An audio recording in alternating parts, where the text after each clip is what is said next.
എന്നെ വെറുതെ വിട് കിച്ചു, എന്നെ വെറുതെ വിട്.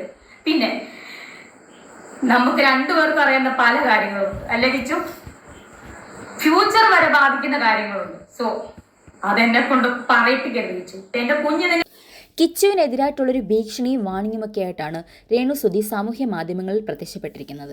ക്യാൻസർ വന്നതിന് ശേഷം കിച്ചു തന്നെ കാണാൻ വന്നിട്ടില്ലെന്നും ഒരു കോള് പോലും ചെയ്തിട്ടില്ല എന്നുമൊക്കെ രേണുസുതി ഓൾറെഡി ഒരു വീഡിയോയിൽ പറഞ്ഞിട്ടുണ്ടായിരുന്നു. ഒരുപാട് പേരെന്നോട് ചോദിച്ചു വന്നോ എന്ന് കിച്ചു. ഇല്ല, വന്നിട്ടില്ല. എന്തോ ഫേക്ക് ന്യൂസ് ആയിരുന്നു. എന്തുവാകട്ടെ, കിടക്കുമ്പോഴത്തേനൊന്ന് വന്ന് കാണാൻ ആർക്കാണേലും എത്രയോ പേരിനെ കിച്ചു തന്നെ കാണാൻ വന്നിരുന്നു എന്നുള്ളൊരു ഫേക്ക് ന്യൂസ് സാമൂഹ്യ മാധ്യമങ്ങളിൽ സ്പ്രെഡായിരുന്ന സമയത്ത് അതിനുള്ളൊരു മറുപടിയുമായിട്ടായിരുന്നു ആദ്യം രേണുസുതി വന്നത്. കിച്ചു തന്നെ കാണാൻ വന്നിട്ടില്ല, എന്ത് തന്നെ ആയിക്കോട്ടെ, എന്ത് പ്രശ്നങ്ങളായിക്കോട്ടെ, ഞാനിപ്പോൾ ഒരു രോഗിയാണല്ലോ, ഒരു ക്യാൻസർ രോഗിയാണല്ലോ, എത്രയോ പേർ എന്നെ വിളിക്കുകയും എന്നെ അന്വേഷിക്കുകയും ചെയ്യുന്നു, ഞാൻ അവൻ്റെ അമ്മയായിരുന്നല്ലോ, അല്ലെങ്കിൽ അങ്ങനെ വളർത്തിയതായിരുന്നില്ലേ, അപ്പോൾ എന്നെ ഒന്ന് വന്ന് കണ്ടുകൂടായിരുന്നു എന്നൊരു ചോദ്യം രേണുസുതി ഉന്നയിച്ചായിരുന്നു. ആക്ച്വലി അതൊരു വാലിഡ് ആയിട്ടുള്ളൊരു ക്വസ്റ്റ്യൻ ആണ്. ഇപ്പം എന്ത് തന്നെ പ്രശ്നമായിക്കോട്ടെ, ഒരു ആക്സിഡൻറ്റ് വന്നിട്ട് അങ്ങനെ കയ്യോ കാലോ ഒടിഞ്ഞ് അങ്ങനെ പോലും അല്ല, ഇതൊരു മാറാ രോഗമാണ് വന്നിരിക്കുന്നത്. ഒരു രേണുസുതി തന്നെ പറയുന്നുണ്ട്, ഒരു സ്റ്റേജ് 4 ആണ്, അല്ലെങ്കിൽ അത് രക്ഷപ്പെടുത്താനുള്ള സാധ്യതകളൊക്കെ വളരെ കുറവാണെന്ന് ഒരുപാട് വീഡിയോയിലൂടെ പങ്കുവെച്ചിട്ടും ആ ഒരു സ്നേഹം, ഇപ്പം എന്ത് പ്രശ്നങ്ങളായിരുന്നാലും ആ ഒരു സ്നേഹം കാണിക്കാൻ വേണ്ടി കിച്ചു റെഡി ആയിട്ടില്ല. അപ്പം അതിനുള്ള മറുപടിയുമായിട്ട് കിച്ചു ഓൾറെഡി ഒരു വീഡിയോ ചെയ്തിട്ടുണ്ടായിരുന്നു. കുറേ ആളുകൾ ഇതിനെക്കുറിച്ച് ക്വസ്റ്റ്യൻ ചെയ്യുന്നുണ്ടായിരുന്നല്ലോ, കിച്ചു എന്താ പോവാത്ത, എന്താ കാണാത്ത എന്നുള്ളൊരു ക്വസ്റ്റ്യൻ വന്ന സമയത്ത് കിച്ചു ഒരു വീഡിയോ ചെയ്തിട്ടുണ്ടായിരുന്നു. അപ്പം എന്തായാലും പോവാൻ തീരുമാനിച്ചു, വിഷമമുള്ളവരുടെ വിഷമമൊക്കെ അങ്ങ് തീരട്ടെ, പോയിട്ട് വന്നിട്ട് ബാക്കിയുള്ള കാര്യങ്ങൾ പറയാം. എന്തായാലും ഞാൻ പോവാൻ തീരുമാനിച്ചു, വിഷമമുള്ളവരുടെ വിഷമം മാറട്ടെ. അതായത് ഒരുപാട് സോഷ്യൽ മീഡിയ അറ്റാക്ക് ഉണ്ടായിട്ടുണ്ട്, എന്തുകൊണ്ട് അമ്മയ്ക്ക് ഇത്ര വയാഞ്ഞിട്ട് നീ പോയില്ല എന്നുള്ളൊരു ക്വസ്റ്റ്യൻസ് ഒക്കെ കിച്ചുവിന് എന്ന് നേരിടേണ്ടി വരുന്ന സമയമായിരുന്നു.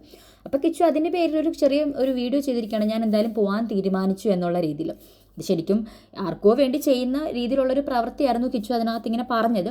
അപ്പം അതിന് അഗെയിൻസ്റ്റായിട്ട് എന്തിനാണ് നീ ഇങ്ങനെ ആർക്കോ വേണ്ടി പോകുന്നത്, നിനക്ക് ഇഷ്ടമുണ്ടെങ്കിൽ പോയാൽ പോരെ, നിന്നെ ഒന്നുമില്ലെങ്കിലും എടുത്ത് വളർത്തിയ ഒരു അമ്മയല്ലേ എന്നുള്ള രീതിയിലും ആൾക്കാർ വിമർശിച്ചും വീഡിയോ ചെയ്യാനും തുടങ്ങി. അപ്പോൾ പലരും കിച്ചുവിനെക്കുറിച്ച് ഇങ്ങനെ ഒരു വീഡിയോ ചെയ്ത സമയത്ത് കിച്ചു ഒരു മറുപടി പോലെ ഒരു വീഡിയോ ചെയ്തിട്ടുണ്ടായിരുന്നു. എന്തുകൊണ്ടാണ് താൻ അമ്മയെ കാണാൻ പോകാത്തതെന്നും എന്തുകൊണ്ടാണ് താൻ അവരുമായിട്ട് പിണങ്ങേണ്ടി വന്നൊരു സാഹചര്യം, എന്താണ് റീസൺ എന്നൊക്കെ ഉള്ളത് വെച്ചിട്ട് ഒരു വീഡിയോ ചെയ്തു. പക്ഷെ ആ വീഡിയോ ഇപ്പോൾ വാലിഡ് ആണോ എന്നുള്ളതാണ് ഒരു സംശയം. കാരണം അവരിപ്പോൾ ഒരു മഹാരോഗത്തിന് അടിമയാണ്. അവരെത്ര തന്നെ വീഡിയോ ഇപ്പം കിടന്നുകൊണ്ട് ചെയ്തെന്ന് പറഞ്ഞാലും അവരൊരു 4th സ്റ്റേജ് ഓഫ് ക്യാൻസറിന് അടിമയാണ്. എന്ത് വേണമെങ്കിൽ നാളെ സംഭവിക്കാം. ഇത്ര % മാത്രമേ ഉള്ളൂ അവരുടെ ലൈഫ് തിരിച്ചെടുക്കാൻ വേണ്ടിയിട്ട്. അപ്പോൾ നമുക്ക് സഹിക്കാനും ക്ഷമിക്കാനും അല്ലെങ്കിൽ സഹിച്ചു കൊടുക്കാനും അല്ലെങ്കിൽ അവർക്ക് മാപ്പ് കൊടുക്കാനും ഒരു വേദന, മകൻ അവന് പറ്റിയൊരു വേദനയ്ക്ക് ഒരു മാപ്പ് കൊടുക്കാൻ പറ്റുന്ന ഒരു സാഹചര്യമാണിപ്പോൾ. കിച്ചു എന്താണ് രേണുസുതിയുമായിട്ട് പിണങ്ങാനുള്ള റീസൺ എന്തായിരുന്നു എന്നുള്ളതിൻ്റെ വ്യക്തമായിട്ടൊരു വീഡിയോ കിച്ചു ഇതിന് ശേഷം ഇൻസ്റ്റാഗ്രാമിൽ പോസ്റ്റ് ചെയ്തു. അത് പറയുന്ന അമ്മയുടെ വില എനിക്ക് കിട്ടിയിട്ടില്ല. എൻ്റെ 2ാമത്തെ വയസ്സിൽ എൻ്റെ സ്വന്തം അമ്മ എന്നെ ഇട്ടിട്ട് പോയതാണ്. പിന്നെ അതിൻ്റെ ഇടയ്ക്ക് ഞാൻ ലൈഫ് സ്റ്റോറിയിൽ കുറേ കാര്യങ്ങളും പറഞ്ഞിട്ടുണ്ട്. പിന്നെ ഇപ്പോൾ ഉള്ള അമ്മ സാമി ഞാൻ കാണിച്ചു തരാം.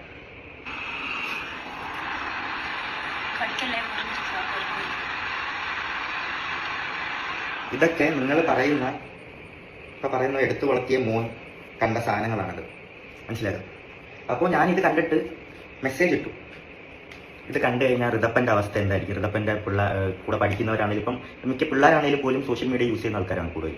അപ്പം അതുവരെ കാണുന്നതായിരിക്കും. അപ്പോൾ അവനെങ്ങനെ ഫേസ് ചെയ്യും എന്നുള്ള കാര്യം ഞാൻ അമ്മയെടുത്ത് പറഞ്ഞപ്പോൾ അമ്മ എനിക്ക് തന്ന റിപ്ലൈ, ഞാൻ ചെയ്തതിൽ എനിക്ക് മോശമായിട്ടൊന്നും തോന്നില്ല, എനിക്ക് അതിൽ നിന്ന് 2 ലക്ഷം രൂപ 3 ലക്ഷം രൂപ കിട്ടുന്നുണ്ട്. ഞാനൊന്നും തിരിച്ച് റിപ്ലൈ എടുക്കാൻ പോയില്ല, ഞാൻ അവിടെ വെച്ചിട്ട് ക്ലോസ് ചെയ്തു ആ ചാപ്റ്റർ, മനസ്സിലായി? അപ്പം ബ്രോ പറഞ്ഞ പോലെ എനിക്കൊരു അമ്മയുടെ വില എന്താണെന്ന് മനസ്സിലായിട്ടില്ല. പക്ഷേ സ്നേഹത്തിൻ്റെ വില എനിക്കറിയാം. എനിക്കത് പറയണമെന്ന് തോന്നി, വീഡിയോ കണ്ടപ്പോൾ എനിക്കതൊന്നും തോന്നിയേട്ടാ. പിന്നെ ഞാൻ കോട്ടയത്ത് പോയി ഞാൻ ഋതപ്പനെ കണ്ടു. ഋതപ്പനെ വേണ്ടിയിട്ടുള്ള കാര്യങ്ങൾ എന്നെ കൊണ്ട് ചെയ്യാൻ പറ്റുന്ന രീതിയിലാണ് ഹാപ്പി ആയിട്ട് ഞാൻ തിരിച്ചു വന്നു. അമ്മേനെ കാണാൻ പറ്റിയില്ല, അമ്മേനെ കാണാനിപ്പോൾ പറ്റില്ല, ആശുപത്രി എന്നുള്ള രീതി പറഞ്ഞു. ആശുപത്രി പോയാലും കാണാൻ പറ്റത്തില്ല എന്ന് പറഞ്ഞു. എന്തായാലും അമ്മയുടെ ഇത് അസുഖം എന്തായാലും മാറട്ടെ, പ്രാർത്ഥിക്കാം. അതേ എന്നെ കൊണ്ടും പറ്റത്തുള്ളൂ, നിങ്ങളെ കൊണ്ടും പറ്റത്തുള്ളൂ, അത് ഞാൻ ചെയ്യുന്നുണ്ട്. എന്തായാലും അപ്പോൾ കിച്ചു രേണുസുതി അങ്ങനത്തെ ഒരു വൾഗാരിറ്റിയോട് കൂടിയുള്ളൊരു മെസ്സേജ് സോഷ്യൽ മീഡിയയിൽ അല്ലെങ്കിൽ സബ്സ്ക്രിപ്ഷൻ ചാനലിലൂടെ ഇട്ടതിനെ തുടർന്നാണ് കിച്ചു ഒരു മെസ്സേജ് അയച്ചത്. ഹലോ, ഞാനൊരു കാര്യം പറയാനാണ് മെസ്സേജ് ഇട്ട്, ഞാൻ ഇതുവരെ ഒന്നും പറഞ്ഞിട്ടില്ലല്ലോ, വീഡിയോ കണ്ടിട്ട് എനിക്ക് ഉറങ്ങാൻ പോലും പറ്റുന്നില്ല. ബിഗ് ബോസ് പോലുള്ള ഒരു വലിയ ഷോയിൽ ഇറങ്ങിയ ഒരാളല്ലേ, ഇങ്ങനെയൊക്കെ കാണിക്കേണ്ട ആവശ്യമുണ്ടോ? ആ ഷോയുടെ ഒരു പ്രൊമോഷൻ മീൻസ് ആ ഷോയ്ക്കകത്തൂടെ കിട്ടുന്ന ഒരു ഫെയിം തന്നെ പോരെ പ്രൊമോഷനൊക്കെ കിട്ടി ജീവിക്കാൻ വേണ്ടിയിട്ട്. അപ്പോൾ ഋതപ്പനെയും പോലും അത് ബാധിക്കത്തില്ല, എനിക്കിത് കണ്ടിട്ട് ഉറങ്ങാൻ പോലും പറ്റുന്നില്ല, ഇങ്ങനെ ചെയ്യാതിരുന്നൂടെ, വിഷമം വന്നിട്ടാണ് ഞാൻ പറയുന്നത്, ഋതപ്പനെയും ഇത് അഫക്റ്റ് ചെയ്യും, അവൻ്റെ ഫ്രണ്ട്സൊക്കെ കാണുന്നതല്ലേ എന്നുള്ള രീതിയിൽ കിച്ചു പറഞ്ഞു. അതായത് ഒരു മകൻ എന്ന രീതിയിൽ കിച്ചുവിന് തോന്നിയൊരു വിഷമം, ഇതിപ്പോൾ നമ്മുടെ മാതാപിതാക്കൾ ചെയ്താലും കുറച്ച് വൾഗാരിറ്റി തോന്നുവാണെങ്കിൽ നമ്മൾ പറയും, അത് വേറൊരാളെയും അഫക്റ്റ് ചെയ്യേണ്ട ആവശ്യമില്ല, അതിനെ കമൻറ്റ് അടിക്കുന്ന കുറേ ആൾക്കാരുണ്ട്. പക്ഷേ മകൻ എന്ന രീതിയിൽ കിച്ചുവിന് തോന്നിയൊരു വിഷമം കിച്ചു പങ്കുവെച്ചു രേണുസുതിയോട്. അത് പറയണമെങ്കിൽ ആൾക്ക് അത്ര വിഷമം തോന്നി കാണും, അമ്മ ഇങ്ങനെയൊക്കെ ചെയ്യുന്നു, ഓപ്പണായിട്ട് ഡ്രസ്സ്, മീൻസ് അതൊരു മകൻ എന്ന രീതിയിൽ ആൾക്ക് അക്സെപ്റ്റ് ചെയ്യാൻ പറ്റിയിട്ടുണ്ടാവില്ല. അപ്പോൾ രേണുസുതി പറഞ്ഞു ഞാനത് ലൈവ് പോയതാണ്. രേണു അതിനകത്ത് വേറെ കുറേ എക്സ്പ്ലനേഷനൊക്കെ പറഞ്ഞായിരുന്നു, എൻ്റെ ചുണ്ട് മുറിഞ്ഞിരിക്കുകയാണെന്നോ. പക്ഷേ ആ വീഡിയോ കാണുന്ന ആർക്കും മനസ്സിലാവും രേണു അത് മനഃപൂർവ്വം എടുത്തിട്ടതാണെന്ന് മനസ്സിലാവും. അപ്പോൾ രേണു പറഞ്ഞെന്ന് പറഞ്ഞാൽ എനിക്ക് 2.5 ലക്ഷം രൂപ അതിനകത്തുനിന്ന് കിട്ടുന്നുണ്ട്, അപ്പോൾ എനിക്കിപ്പോൾ തൽക്കാലം അതൊന്നും മാറ്റാൻ സൗകര്യമില്ല, അല്ലെങ്കിൽ എനിക്കത് പറ്റത്തില്ല എന്നുള്ള രീതിയിലാണ് രേണു അതിന് തിരിച്ചുള്ള റിപ്ലൈ കൊടുത്തത്. ആ ഒരു കാര്യമാണ് ഇത്രയും കിച്ചുവിനെ രേണുവിൽ നിന്ന് അകറ്റാനുള്ളൊരു കാര്യം. അപ്പോൾ കിച്ചു എക്സ്പ്ലനേഷൻ കൊടുത്തത് ഇത്രേ ഉള്ളൂ. ഈ ഒരു വൾഗറായിട്ടുള്ളൊരു മെസ്സേജ് ഇട്ടപ്പോഴാണ് എനിക്ക് രേണുവുമായിട്ടുള്ള അല്ലെങ്കിൽ അമ്മയുമായിട്ടുള്ളൊരു ബന്ധത്തിൽ കുറച്ച് പൊരുത്തക്കേടുകൾ കൂടുതൽ വന്നത് എന്നുള്ളത്. പക്ഷേ ഇതൊന്നുമല്ലാത്ത രീതിയിലാണ് രേണു ഇപ്പം പുതുതായിട്ട് രേണുവിൻ്റെ ചാനലിൽ കൂടെ ഒരു വീഡിയോ ഇട്ടിരിക്കുന്നത്. അതായത് കിച്ചു, നീ എൻ്റെ സ്ക്രീൻഷോട്ട് കാണിച്ചത് കൊണ്ടാണ് ഞാൻ കാണിക്കുന്നത്, നിൻ്റെ സമ്മതത്തോടു കൂടി നീ ഗുഡെന്ന് പറഞ്ഞതുകൊണ്ടാണ് ഞാൻ സബ്സ്ക്രിപ്ഷൻ തുടങ്ങിയത്.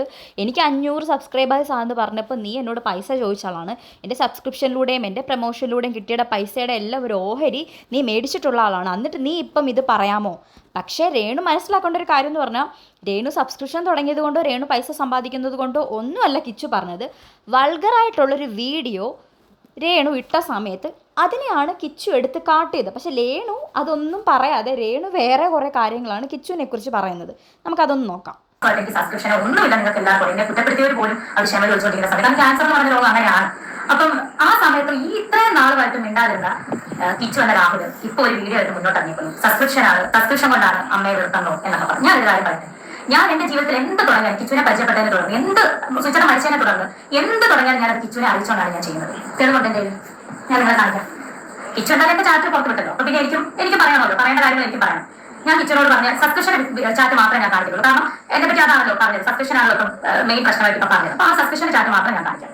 ഓക്കെ, ഞാൻ കിച്ചനോട് പറഞ്ഞു ഞാൻ കാണിക്കാം. കിച്ചു സാർ ഞാൻ സബ്സ്ക്രിപ്ഷൻ തുടങ്ങി, അപ്പൊ സ്മൈലിയുടെ ചിഹ്നം എടുത്തപ്പോൾ കിച്ചു ആഹാ, അപ്പൊ ഞാൻ 500 സബ് കഴിഞ്ഞു കേട്ടോ. തുടങ്ങി അന്നാണ് നിങ്ങൾ ഓർക്കണം, എന്റെ തുടങ്ങി അന്ന് 500 സബ് കഴിഞ്ഞു കേട്ടോ. അപ്പൊ കിച്ചു എന്താ എന്നോട് പറഞ്ഞ മറുപടി, നിങ്ങൾ വേറെ ഇത് ചെയ്യരുതെന്നല്ല പറഞ്ഞത്, നിങ്ങൾ ഇത് ഒരിക്കലും ചെയ്യരുതെന്ന് കിച്ചു അന്ന് എന്നോട് പറയുമായിരുന്നെങ്കിൽ മോനെ കിച്ചു അമ്മ സബ്സ്ക്രിപ്ഷൻ തുടങ്ങത്തില്ല. പക്ഷെ മോൻ എന്നാ പറഞ്ഞല്ലോ ഗുഡെന്ന്. അതിനുശേഷം ഞാൻ 600 കഴിഞ്ഞു, 150 രൂപയാണ്. അപ്പൊ കിച്ചു പറയട്ടാ 150. നിങ്ങൾ കണ്ടോ ചാറ്റ് കണ്ടോ? നിങ്ങൾ ചാറ്റ് കാണും. കിച്ചു സാൻ ഫുള്ള് കാണാമോ ചാറ്റ്? ഇതാണ് എന്റെ ചാറ്റ് കാണിച്ചുകൊണ്ടാണ് ഞാനിത് പുറത്ത് വിട്ടത്, അല്ലെങ്കിൽ ഞാൻ ഒരിക്കലും വിടത്തില്ലായിരുന്നു മോനെ. കിച്ചു ഞാൻ തമ്മിലുള്ള ചാറ്റാണ്, സബ്സ്ക്രിപ്ഷന്റെ കാര്യമാണ്. അപ്പൊ എന്റെ മോനെ കിച്ചു നീ സമ്മതിച്ചുകൊണ്ടാണ് അമ്മ ഇത് ചെയ്തത്. പിന്നെ മോൻ ഗുഡെന്ന് പറഞ്ഞുകൊണ്ടാണ് മോൻ അന്ന് എന്നോട് പറയാൻ അമ്മേ അത് വേണ്ട കേട്ടോ എന്ന് പറയാൻ അമ്മ ചെയ്യത്തില്ലായിരുന്നു മോനെ. മോൻ ഗുഡ് നന്നായെന്ന് പറഞ്ഞുകൊണ്ട് മാത്രമാണ് ഞാനത് ചെയ്തത്. പിന്നെ നാക്കിന്റെ വീഡിയോ എന്നൊക്കെ അറിയാം, ലൈവ് വീഡിയോ വന്നപ്പോൾ കിച്ചു എന്നോട് സംസാരിച്ചു. അപ്പോഴാണ് കിച്ചു എന്നോട് ഇത് സംസാരിക്കുന്നത്. അത്രയും നാളുമായിട്ട് കിച്ചു എന്നോട് ഇത് സംസാരിച്ചിട്ടില്ലായിരുന്നു. അങ്ങനെ സംസാരിച്ചപ്പോൾ ഞാൻ എന്താ പറഞ്ഞത്, കിച്ചു എത്രയോ പേര് ഓരോന്ന് ചെയ്യുന്നു, അവർക്കൊന്നും ഇല്ലാത്ത പ്രശ്നമാണ് എനിക്ക് പൈസ കിട്ടുന്നുണ്ടല്ലോ കിച്ചു, 2 ലക്ഷം രൂപ കിട്ടുന്നുണ്ടല്ലോ, അന്നത്തെ കാര്യം കേട്ടോ, നിങ്ങൾക്ക് കിട്ടുന്നുണ്ടല്ലോ കിച്ചു. അതാണ് ഞാൻ ആ പറഞ്ഞ കാര്യം, അത് കിച്ചു പുറത്തു വിടേണ്ട കാര്യം ഉണ്ടായിരുന്നു. അതുകൊണ്ടല്ലേ അമ്മ ഈ ചാറ്റ് പുറത്തു വിട്ടത്. പിന്നെ കിച്ചു മോനെ നിങ്ങൾ എന്നെ പറ്റി കുറ്റം പറയാൻ ഇനിയിപ്പോൾ ഒരുപാട് ബ്ലോഗേഴ്സ്, പിന്നെ കിച്ചുവിനെ ഇപ്പം നിയന്ത്രിക്കുന്ന ഒരു സ്ത്രീ ഉണ്ടെന്ന് എനിക്കറിയാം. അവർക്ക് ഒന്നും അറിയത്തില്ല, ഒന്നും അറിയാതെ എന്റെ മെക്കെട്ട് കയറാൻ വരെ ദേവിയത്, മനസ്സിലായല്ലോ? ഒന്നും അറിയാതെ എന്റെ മെക്കെട്ട് കയറാൻ ദേവിയത്. ഞാൻ ക്യാൻസർ രോഗിയാണ്. ഇനിയെങ്കിലും കിച്ചു ഇനിയെങ്കിലും ഈ അമ്മേനെ വെറുതെ വിടും. നീ എന്നെ നോക്കണ്ട, നീ എനിക്ക് ഗുണം ചെയ്യണ്ട, നീ എന്നെ അമ്മയെന്ന് വിളിക്കണ്ട, ദയവ് ചെയ്ത് ഒന്നും എന്നെ നീ വിളിക്കണ്ട. എനിക്ക് എന്നെ ദ്രോഹിക്കാതിരുന്നോളെ ഇനിയെങ്കിലും. ഞാൻ ക്യാൻസർ പറഞ്ഞ് ഞാൻ മരിച്ചാൽ പോലും എനിക്ക് നീ ഒന്നും ചെയ്യണ്ട. എന്റെ ഋതപ്പൻ, എന്റെ കുഞ്ഞ്, ഞാൻ പ്രസവിച്ച എന്റെ ഒരേ ഒരു കുഞ്ഞ്, നിന്നെ ഞാൻ ഋതപ്പനേക്കാൾ കൂടുതൽ ഞാൻ സ്നേഹിച്ചു. നിന്നെ ഞാൻ ഋതപ്പനേക്കാൾ കൂടുതൽ ഞാൻ നിനക്ക് എന്റെ സബ്സ്ക്രിപ്ഷനിൽ കിട്ടിയ പൈസ വരെ ഞാൻ നിനക്ക് തന്നു. ഒരുപാട് പൈസ ഞാൻ ഓർക്കോളിച്ച്, ഞാൻ ആൽബങ്ങൾ ചെയ്തത്, ഞാൻ ഓർക്കോളിച്ച് ഗൾഫിൽ പോയി പ്രൊമോഷൻ ചെയ്തത് എല്ലാം ഞാൻ നിനക്ക് അതിന്റെ ഓർഡർ ഞാൻ നിനക്ക് തന്നിട്ടുണ്ട്. നീ അതെല്ലാം വാങ്ങിച്ചിട്ടുണ്ട്. ആ ചാറ്റുകളെല്ലാം എന്റെ ഉണ്ട്, പക്ഷെ ഞാനത് കാണിച്ചിട്ട് ലഭിച്ചു. നീ അല്ല ഞാൻ, നിന്റെ അമ്മ സ്വന്തം പെട്ടതല്ല നിന്നെ ഇട്ടിട്ട് പോയത്. 1.5 വയസ്സുള്ള കഥ വരെ എന്നോട് നീ പറഞ്ഞു. കൊല്ലത്തെ വീട്ടിൽ വെച്ച് നീ ചെറുപ്പത്തിൽ അനുഭവിച്ച കാര്യങ്ങൾ വരെ നീ എന്നോട് പറഞ്ഞിട്ടുണ്ട്. ഞാൻ അതൊന്നും ചെറുപ്പത്തിൽ അനുഭവിച്ച കാര്യങ്ങൾ വരെ നീ എന്നോട് പറഞ്ഞിട്ടുണ്ട്. ഞാൻ അതൊന്നും പുറത്തു വിടുന്ന ലഭിച്ചു. ഞാൻ അങ്ങനത്തെ ഒരു അമ്മയല്ല, ഞാൻ അങ്ങനത്തെ ഒരു സ്ത്രീ അല്ല. ഇനിയെങ്കിലും എന്നെ വെറുതെ വിടുക. ഞാൻ ക്യാൻസർ രോഗമായിട്ട് ഞാൻ മല്ലിടുവാണ്. എനിക്ക് എന്റെ ഹൃദയത്തിന് വേണ്ടിയിട്ട് ജീവിച്ചേ പറ്റത്തുള്ളൂ. എന്നെ വെറുതെ വിട് കിച്ചു, എന്നെ വെറുതെ വിട്. പിന്നെ നമുക്ക് 2 പേർക്ക് അറിയുന്ന പല കാര്യങ്ങളുണ്ട്, അല്ലെങ്കിൽ കിച്ചു ഫ്യൂച്ചർ വരെ ബാധിക്കുന്ന കാര്യങ്ങളുണ്ട്. സോ അതെന്നെ കൊണ്ട് പറയിപ്പിക്കരുത് കിച്ചു. എന്റെ കുഞ്ഞ് നിങ്ങൾ ചേട്ടായിട്ട് കണ്ടുപോയി, ഇനി എന്നെ കൊണ്ടൊന്ന് പറയിപ്പിക്കരുത് കിച്ചു. രാഹുൽ ദാസിനെ പറ്റി എന്നെ പറ്റി പറയുന്നില്ല സബ്സ്ക്രിപ്ഷൻ. ഞാൻ സബ്സ്ക്രിപ്ഷൻ എന്നെ തുടങ്ങുന്നു നിയമപരമായിട്ട്. നിയമവിരുദ്ധമായിട്ട് ഞാനൊന്നും ചെയ്തിട്ടില്ലല്ലോ കിച്ചു. നീ ഇപ്പോഴല്ലേ 1 വർഷമായിട്ടല്ലേ നീ ഇപ്പം സ്വന്തം കാര്യം നിൽക്കാൻ തുടങ്ങിയ കാര്യങ്ങളൊക്കെ. ഇതിന് മുന്നേ രാഹുൽ ദാസ് ഉണ്ടായിരുന്നു. ചിങ്ങവനം ഭാഗം, കൊല്ലാട് ഭാഗം, അതുപോലെ ഈ പൊങ്ങന്താനം, ഈ Thrippoorthanam police station, Vakathanam police station ഒന്ന് തിരക്കി നോക്കി രാഹുൽ ദാസിനെ പറ്റി. അറിയാനുള്ളവരോടാണ് ഞാൻ പറയും. എന്നെ കുറ്റപ്പെടുത്തുന്നവരെ എന്തായാലും രേണുസുതി അങ്ങനെ ഒരു നിയമവിരുദ്ധമായിട്ടൊന്നും ഞാൻ ചെയ്തിട്ടില്ല. അങ്ങനെയുള്ളവർ കുറച്ചും കൂടെ അറിയാൻ ആ പോലീസ് സ്റ്റേഷനിലോ അല്ലെങ്കിൽ ആ നാട്ടിലോ കൊല്ലാട് നാട്ടിലോ ഒന്ന് കിച്ചുവിനെ പറ്റി രാഹുൽദാസിനെ പറ്റി തിരക്കി നോക്ക്. അപ്പൊ എനിക്കതും പറയാമല്ലോ രാഹുൽ കിച്ചു. ഇനിയെങ്കിലും എന്നെ ഈ അമ്മയെന്ന് വിളിച്ചില്ലെങ്കിൽ കുഴപ്പമില്ല, എന്നെ ഇനി ഉപദ്രവിക്കാതെ വിടുക. ഞാൻ നിന്നെ ചോദിക്കാൻ വരുന്നില്ല, എന്നെ ഉപദ്രവിക്കാതെ വിടുക. ഞാൻ ഒരു ക്യാൻസർ പേഷ്യന്റ് ആണ്. ഞാൻ നിങ്ങളുടെ കാല് പിടിച്ച് നിന്റെ കാല് പിടിച്ച് അമ്മ പറയും നെഞ്ച് തടിക്കാൻ പറ്റുന്നില്ല, കിക്ലൈൻ കിടക്കുന്നത് ഞാൻ അടിച്ചു കഴിഞ്ഞാൽ എനിക്ക് വേദനിക്കും. ഞാൻ കാല് പിടിച്ച് പറയുക, എന്നെ ഇനി നാക്കിട്ട് എന്നെ ഇനി കുത്തി ഇനി എന്നെ സംസാരിപ്പിക്കരുത്. എനിക്ക് വയ്യ ഇനി എന്റെ പേര് എടുത്തിടരുത്. എനിക്ക് ഗുണം ചെയ്തില്ലെങ്കിലും എന്നെ ദ്രോഹിക്കാതിരിക്കുക. എന്റെ കുഞ്ഞിനെ ഓർത്തിട്ട് ഇതിനകത്ത് എഴുന്നേറ്റ് വന്നേ പറ്റത്തുള്ളൂ എന്റെ ഹൃദയത്തിന് വേണ്ടിയിട്ട്. നിനക്ക് ആ കുഞ്ഞിനോട് ഒരു തൊഴിൽ സ്നേഹം ഉണ്ടായിരുന്നെങ്കിൽ നീ ഇത്രയും വരുമാനം സൃഷ്ടിക്കുന്നുണ്ടല്ലോ, നീ 1 രൂപ ഒരു മുട്ടായി നീ അവന് മേടിച്ചു കൊടുക്കും. നിന്റെ അനിയനല്ലേ, എനിക്കൊന്നും വേണ്ട വെച്ചു നിന്റെ. ഞാൻ നിനക്ക് തന്നിട്ടേ ഒരു പൈസ, അതിന് കണക്ക് പറഞ്ഞല്ല.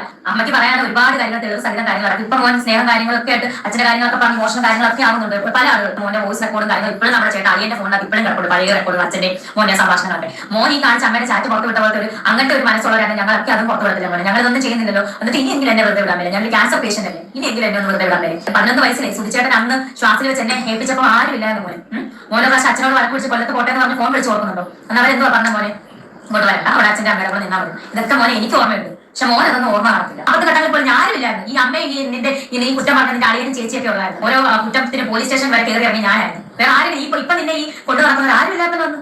ഇനി എന്നെ കൊണ്ട് പറയിപ്പിക്കുന്നു. ഇനി ഇത് കൂടുതൽ എനിക്കൊന്നും പറയാനില്ല. ഇനി എന്നെ വെറുതെ വിടുക. ഇത് നിന്നെ പറ്റിയുള്ള എന്റെ ലാസ്റ്റ് വീഡിയോ ആയിരിക്കും. ഇതിന്റെ ലാസ്റ്റ് വീഡിയോ ആയിരിക്കണം. നിന്നെ പറ്റി ഈ രാഹുൽദാസിനെ പറ്റി അല്ലെങ്കിൽ കിച്ചുവിനെ പറ്റിയുള്ള ലാസ്റ്റ് വീഡിയോ ആയിരിക്കണം ഇതിന്റെ. ഇനി എന്നെ കൊണ്ട് വീഡിയോ എടുപ്പിക്കരുത് കിച്ചു. എനിക്ക് വയ്യ. ഞാനൊരു ക്യാൻസർ പേഷ്യന്റ് ആണ്. ഒരു ക്യാൻസർ രോഗിയായിട്ടുള്ള ഒരാളുടെ മനസ്സ് എത്രത്തോളം വേദനിക്കുന്നുണ്ട് നിങ്ങൾക്ക്. ഡോക്ടേഴ്സ് ഇപ്പോഴും പറഞ്ഞിട്ടുള്ളത് എന്റെ മനസ്സിനെ വേദനിപ്പിക്കരുതെന്നാണ് ചേച്ചിയോടൊക്കെ പറഞ്ഞിട്ടുള്ളത്. നിങ്ങൾ ഉദ്ദേശിക്കുന്ന പോലെ അല്ല എന്റെ അസുഖം. നിങ്ങളോർക്ക് ക്യാൻസർ, ബ്രസ്റ്റ് ക്യാൻസർ അതല്ല എന്റെ അസുഖം.